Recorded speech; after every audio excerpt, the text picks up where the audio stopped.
Oke, assalamualaikum warahmatullahi wabarakatuh. Pasulo baliak Jonan Kapatangga. Dengan sebuah channel Tuah Candika, saya coba dulu sebuah dendang di Parantauan.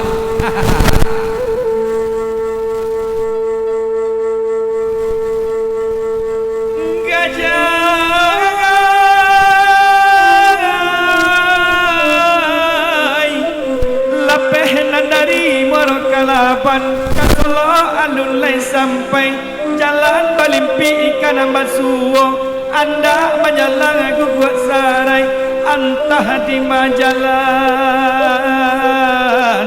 nan kaluru tabedo bana bala badan dia tiok di kako tabang kalai la dipaci la pejuo di ma bagayui tagura ajai taga dinangkar dia tagarubui oi ai ngaje biang lambui DJ.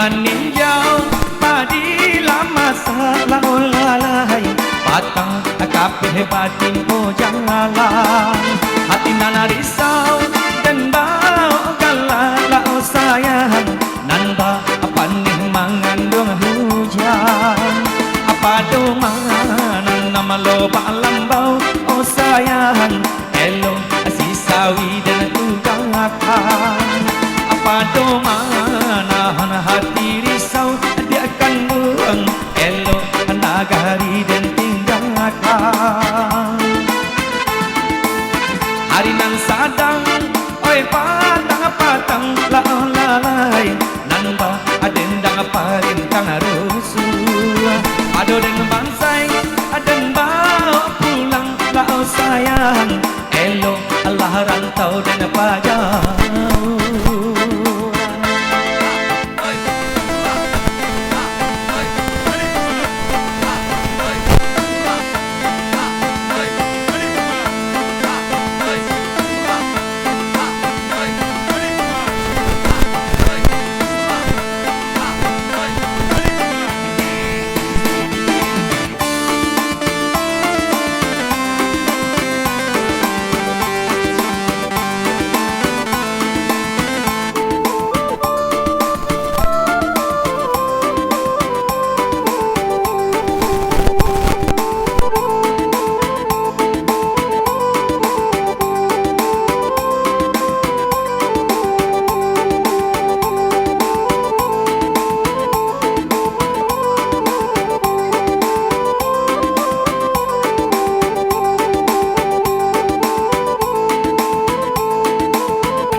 Di meninjau padi lama salah lalai patang kapih batin pojang alan hati nana risau dan bau galak lau sayang nan ba apa nih mengandung hujan apa do mangan nama lo lambau lau sayang elo si sawi dan tukang akan apa do mana ham hati risau dia akan buang elo anagari dan tinggalkan